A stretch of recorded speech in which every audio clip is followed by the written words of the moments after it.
প্রতিটি শিল্পী গোষ্ঠী, চারণ সাংস্কৃতিক কেন্দ্র, বাংলাদেশ ক্ষেত মজুর সমিতি, কেন্দ্রীয় খেলাঘর আসর, সমাজতান্ত্রিক মহিলা ফোরাম সহ অপরাপর সংগঠনের ডাকে এই কেন্দ্রীয় শহীদ মিনারে আমাদের যে বিক্ষোভ সমাবেশ এবং বিক্ষোভ সমাবেশ পরবর্তী যে গণমিছিল, সেই গণমিছিলে অংশগ্রহণ করবার জন্য আপনাদের সকলকে আমরা এই সমাবেশের পক্ষ থেকে বিপ্লবী শুভেচ্ছা ও অভিবাদন জানাই।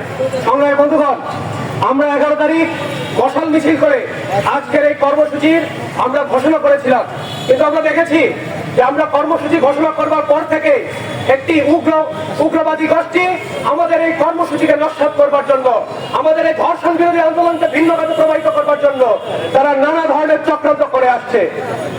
আমরা দেখেছি যে পতিত স্বৈরাচার আওয়ামী লীগ তারাও এই ধর্ষণ বিরোধী আন্দোলনকে ব্যবহার করে তারা পুনর্বার ক্ষমতায় যে পুনর্বাসন, সেই পুনর্বাসনের স্বপ্ন দেখছেন।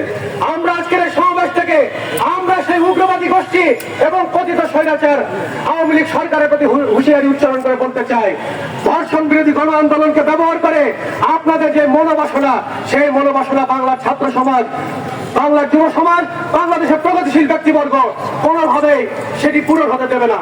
সংগ্রামী বন্ধুগণ, আপনারা আমাদের যে আজকের এই সমাবেশে যে লিখিত বক্তব্য, সেই লিখিত বক্তব্য আপনারা শুনেছেন। আমাদের যে দাবি দেওয়া, সেই দাবি দেওয়া আপনারা জেনেছেন।